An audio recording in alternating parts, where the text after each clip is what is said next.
So let's work on getting your properties from your personal name over here into your limited company. In this video, I'm going to be breaking down how and why you should be doing this and how you might be leaving thousands of pounds on the table. Let's jump straight in.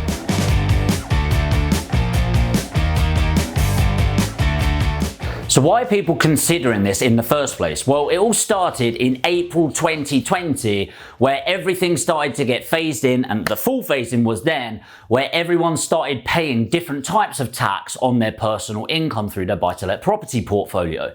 So before these changes came in, anyone that had an interest only in their personal name, you had massive tax benefits. It was pretty good, okay? And essentially the profit, genuine profit that you were left with at the end is what you were taxed on.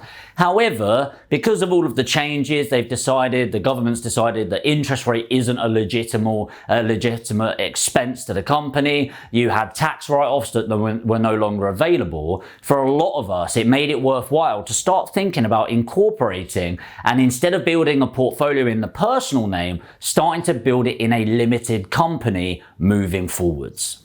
Before I deep dive into this, I think it's really important to say I'm not a financial advisor, I'm not a tax accountant, and I've actually done quite a bit of research around this just to make sure the information is accurate. So the three people that I've really looked into is THP Chartered Accountants, Money Donor, and Mortgages for Businesses. So if you want to find out more about them, go and check them out, and a lot of the information I'm sharing here has been verified through those sources. So first of all, something I really like to look at is just because something makes sense moving forward, does it mean it makes sense for today? And the answer is, it depends. Because should you do this in the first place? Well, honestly, you need to consider a few things, and linked in with this, what actual costs are involved with this? So first of all, you've got some tax implications, right? First of all, you've got stamp. You might have capital gains tax, which is CGT. You might have, the taxes, early redemption charges. And you're going to have some fees in general. And what you need to be looking at with this is linking in your personal situation. And at the end of this video, what I'll do is I'll link to a previous video that I think will add value to you, where it's going through, should you be in a personal name or a limited company in the first place? And it breaks it down in much more detail. The reason this is important is you need to look at your personal finances. So for example, if you're a 20% taxpayer, there's probably no need to incorporate the current properties that you've got. Again, not a financial advisor, I don't know your personal circumstances. If you're a 40% taxpayer, it may or may not be worthwhile. In general, from the research and analysis that I've found, I think anything less than 2 to 4 properties is not going to make a huge difference, and I think it's just better keeping it in your personal name, dependent on your situation. And when you get much above 6, it's almost definitely worth thinking about incorporation. But let's look at this in some more detail. So when somebody says transferring a property from your personal name to your business name, it's not a very accurate way to describe it, if I'm completely honest. So there are some smart jiggery pokery, like putting it into a limited liability partnership, which is taxed on personal income, and then leaving it for 2 years and then incorporating for that.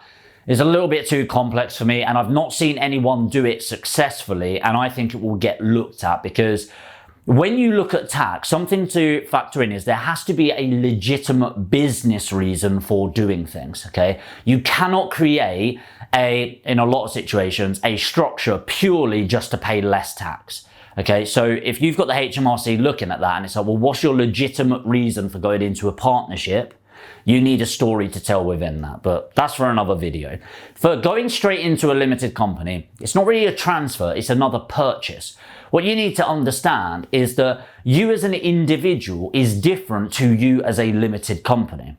Okay, and what I mean by that is you are not your limited company. So when somebody says, I own X amount of property, when I talk about the property that I own, actually I only own like a handful in my personal name. The rest are in different limited companies. So technically, I don't own them. Okay, I'm gonna say that again. I don't own those properties. A company owns those properties and I own the company. It is not the same thing. And that's really important to understand. And that's why the tax situation is different, because if I owned the properties, there'd be a different tax situation, and where the tax is realized or the profit is realized, I would have to pay tax. So a better way of saying it is your company is purchasing the property from you. With that in mind, you're going to have stamp duty, which obviously, remember, as a buy-to-let investor, you've got the 3% surcharge on that. Capital gains tax, I'm going to talk about that in a little bit. Do you need to pay it or not? Well, it really depends, and I'll break that down. Again, not an accountant. But if you're a 40% tax earner, you're going to be paying 28% capital gains on that. Early redemption charges can be a couple of £1,000, but it will be, obviously, check out your current mortgage. And then fees. So I think you're going to have around £1,500 in solicitor and broker fees as a minimum. So the reason why it's like, well, should I do this is what you need to be analysing right now. So let's say I bought a property. Let's go through a worked example here. If I bought this property over here, my famous artwork coming out, and let's say I purchased it for £100,000. However many years ago. When you sell a property, you have to sell it at a fair value, okay? So within reason, I mean, being completely honest, you could probably get it done at 100,000 and justify that. But let's say it's worth 120,000 now. So you've got a £120,000 purchase. Well, what's your net gain on that? £20,000, right? So if you then incorporated this into a limited company, LTD, it's going to be purchased for that 120, and then you're going to have some fees to put on that, okay? So let me just draw that up a little bit. So what fees are we going to have? Well, first of all, stamp duty. Stamp duty on 120,000 is going to be at 3%, which is going to be 3,600. You're going to have capital gains in this scenario, and I'll talk about that more. So you've got £20,000 capital gains at 28%. However, you don't pay it on that full amount. You've got a capital gains allowance of £12,300 at the time of making this. Let's assume you've not taken advantage of that. So you're actually paying 28% on 7,700, which is 2,156. Which is your CGT, capital gains tax. Then you've got your fees, which we said were going to be 1,500. Now, again, this is going to be very sort of random, conservative numbers, okay? Obviously, if we actually broke these down, there might be a different number that comes out. But here's where it's important. So if we add those up, we've got 3, 4, 5, 6, 7, 100, 7,256. So £7,256 of costs there, cost implications. Now, what you need to think about is how much is the profit going to be affected? Because let's assume your net is 250. Let's say by incorporating, i.e. putting in a limited company, you're getting another £100. Okay, very rough numbers. But if you've got 250 here, then you're getting your tax and 250 there. Let's assume you're making another £100 per month in your limited company because of the tax efficiencies. Well, that's great. You'd obviously do it, right? Well, I don't know for sure, because if you've got it over there and you're making 100, that is 1,200 per year. Okay, great.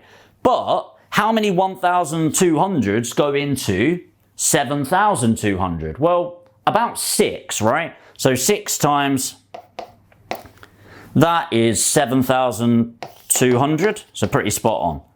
So it's going to take me 6 years in order to actually get that money back. Oh, and by the way, you've got end of year accounts to do. Your accountancy bills are going to be higher. So it's probably more like 7 years in order to pay that back. Is that worthwhile? Well, in my opinion, absolutely yes, it is. If you think about that as an investment, and this is how I like thinking about things, is it worthwhile? Well, put it this way. If I did something and invested 7,200 and it's going to take me 7 years to get that back, what percentage return on that is that on my money? I think that's about 14%. 7 times 14 is 98. So it's actually more than a 14% return on my investment. Is that a good return? Absolutely. But the other problem that comes in for me is the risk of change. So the government is changing their mind all the bloody time right now. So what happens is if I incorporate and then they change the layout again, I can't imagine it changing dramatically, but there are things to consider. What if accountancy fees go up? What if the structure of it gets more complicated? What if they do increase corporation tax from 19% to that 25%, which is what they're proposing? How does that impact things?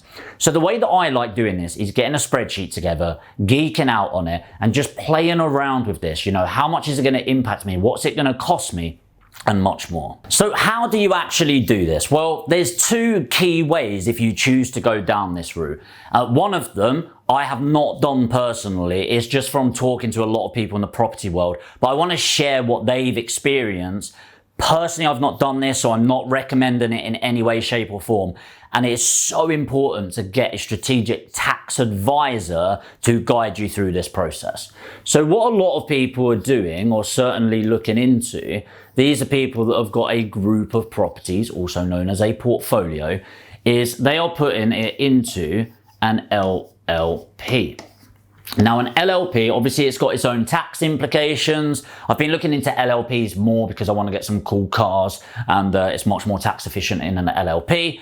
But this limited liability partnership, first of all, notice the word partnership. You need to actually own that with somebody else. You can't have an LLP on your own. You can incorporate it in there, and because it's in a corporate structure, that protects it where you can incorporate it to a limited company, which I'll get to in a moment, but also you're taxed as an individual. So you don't get any initial tax benefit from that, but apparently what you can do, and I don't know the ins and outs of this, and I want to be completely upfront, you can then, plus 2 years after having it in that, and again, you need a legitimate reason, you can then transfer it to a limited company.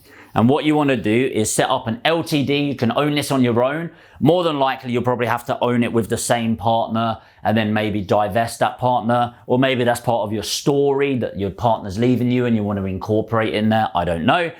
But your limited company, get the right SIC code, which is your security code for the business, so people understand the right tax code. And apparently, obviously, there'll be some accounting fees, but you won't have to purchase the property from there to there or anything like that. Instead, what you do is something called porting the mortgage. So when you do a mortgage port, porting a mortgage normally is when you upgrade your house. Say you've got a lender, say it's Virgin Money, and I go and buy another house. Instead of going to get another house, I'm happy putting in the added equity, and I just say to Virgin, look, I'm moving into this house. Could you just port it over to that property? There's some fees involved and you can do that. That is how it would work in this structure theoretically, okay? And it's definitely something to look at if you've got a heavy portfolio in your personal name. For me personally, I don't have a massive portfolio in my personal name. I've only got a small handful. So I'm not going to bother looking at this structure because I love the return on my investment. I love mitigating my tax, but I also value the return on my time. And me investing a load of time into this isn't going to be a good return for me on 3 or 4 properties, but it might be for you. And once I find somebody that I know is the best at doing this, or if you've got any recommendations, let me know in the comments, then I'll give some advice on where to go for that. Option number 2, which is far more simple, but there are expenses involved, is just doing a straight transfer, and we don't really like that word, into your limited company. Okay, and this is where you just don't need to overcomplicate it at all. My houses just get worse and worse, they really do. So you don't need to overcomplicate this. Think about it as a separate entity. Okay, so if somebody else purchased your property, what would they do? If you were to purchase another property from now, what would you do? And it's the exact same. So this limited company represents this guy, this person represents you. Look how happy you are that you're sending your property over, and your company's happy too because you're going to save on tax, which is great. Everyone's happy, yay. Okay, so it's just going to be a normal purchase. So you get in touch with your mortgage broker. They're going to understand your situation and be able to give you some advice on how to structure this.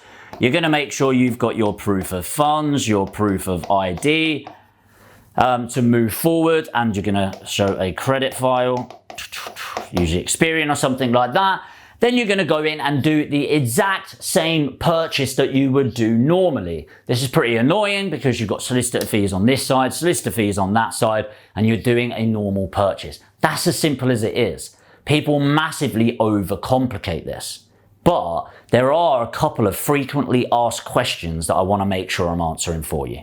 So there's two key questions that I get quite a lot. Number one is, can't I just sell it to myself for £1? Or can't I just sell it cheap? The answer is no. The answer is no. You can't just do that. HMRC are a little bit more savvy than that. And honestly, you'd be shocked at what capital gains tax you have to pay. So for example, anything above £6,000, if you give to somebody, technically there's going to be some form of capital gains tax on that, even if you didn't get paid for it, which is insane.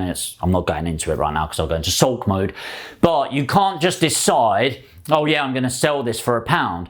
Because technically there's always a capital gain at some point. So if you sold that to your company for £1 and then they sold it for 200,000 at some point, that's a huge capital gains tax that you're going to pay, right? So no, it has to be a fair value or the open market value. Now don't get me wrong, that can definitely be manipulated, okay? So, you know, if it's worth 120,000, you can definitely justify selling it for what you bought it for, within reason. If you bought it donkeys ago at 20 grand, you're going to have an issue. Whereas if you bought it for 100,000 a few years back and now it's worth 120, you can perfectly justify purchasing the property at 100,000 and paying capital gains tax on that level. The next thing is, do you need to pay capital gains tax? And the answer is it depends. Again, not an advisor, not a tax accountant. So typically, yes, you do need to do this, but there was a case that was really pertinent to change of law. So the way that it works with law and tax is when there's a case where there's like a Jamie versus HMRC or York versus HMRC and I kick their asses like I would, right? Then that sets case precedents. And then you've got an argument that you constantly link back to when somebody's done that before. And in 2013, there was a really good argument of not paying capital gains tax because they got business incorporation relief. And this is under section 162, okay? So section 162, look into it. And it's all about, and the pivotal part of that case was, are you actually active in that business? So if you are active, there is a way to not pay any capital gains in there because you're just incorporating it into a business function. So for example, if this person spent 20 hours a week on their property portfolio. So they would do works, they'd manage the lettings, they'd collect rent, things like that. So if you've got a legitimate business angle within that, like you are actually doing property full time or you're managing the lettings, then I think there's a good chance that you'll be able to argue section 162 capital gains relief through the incorporations relief. Okay, capital gains mitigation through the incorporation relief. However, if you've just got a few properties, 5, 6 properties, there's a letting agent involved, you don't get involved at all, personally, and again, not a tax advisor, personally, I think you would be liable and I think you'd really struggle making an argument for that. But let me know if you've done it. Let me know in the comments if you've actually tried that and what result you've got. So the question is, what would I do? Okay, what would I do in my situation and why am I doing it? So with my personal circumstance, people go, you must be a 40% tax earner, right? Well, the answer is no, I'm not. And most business owners aren't either. And it's not to say they're not earning enough to pay that 40%. It's the fact that they structure their affairs in a very strategic way, typically a very low salary, and then you get dividends within that. I personally, open book, I pay myself $25,000 as an employee of one of the companies so that I can get mortgages and things like that. But once I've sort of sorted all of those bits out, I'll go down to the lowest possible, which I think is like 10,000 a year. And the rest will be in dividends, right? So I'm always going to be strategic not to pay myself above that level. So if I get a buy-to-let in my personal name again, it will bump me into that level and I don't want to do it. So what am I doing? Well, I don't have a load of property in my personal name, as I said. So personally, the way it works now, I'm just going to suffer it because I don't think the cost implications are going to be impactful enough for the ones that I've got in my personal name to warrant transferring to a limited company right now. So what I've got in my personal name, I'm just going to leave there for now. What am I going to do moving forward is I'm purchasing everything in buy-to-let limited companies. Now, this was a real pain in the ass because when people started a few years ago doing this, there weren't really many lenders doing it. But actually, as it's become the norm, and I'd say, I don't know the percentage, but it would shock me if it's anything less than like 70-75% of people now that are purchasing buy-to-let property is going to be in their business name now. And so lenders have adapted to that, and lenders like Lloyds have started getting into the buy-to-let market themselves, which is quite telling. So I've noticed the spread and the increased cost of only being about 0.5% extra by having it in a limited company. So what I'm going to be doing is building that portfolio now in different limited companies, dependent on the structure, who I'm buying it with, if I'm buying it on my own, etc. But all of them will be in limited companies moving forward. And then what I'm going to look to do with my personal portfolio, as I'm developing and times are changing, I might want to pay myself a bit more and just suffer the tax a little, is I'll probably start incorporating those into the business one at a time. And the reason I'm going to do this is the way I structure my other investments, I don't ever realize any capital gains tax in my personal name, which means I've got a £12,300 allowance for that capital gains. So I will make sure to incorporate one per year in each in each tax year to make sure I'm not paying any capital gains tax, therefore mitigating any sort of fees or cost implications of transferring it over. So hopefully that's been helpful. Let me know what you thought of the video. Let me know what you're going to do. Have you got financial advice? What's your accountant advise you? Because this is a learning stream for both of us, and I'd love to understand how other people are doing it. And by the way, if you want more information on this and understanding the key differences between the tax implications of personal and limited company, then head over to this video now. But just before you do, hit the like button and subscribe and let me know what you thought in the comments, and I'll see you in the next video.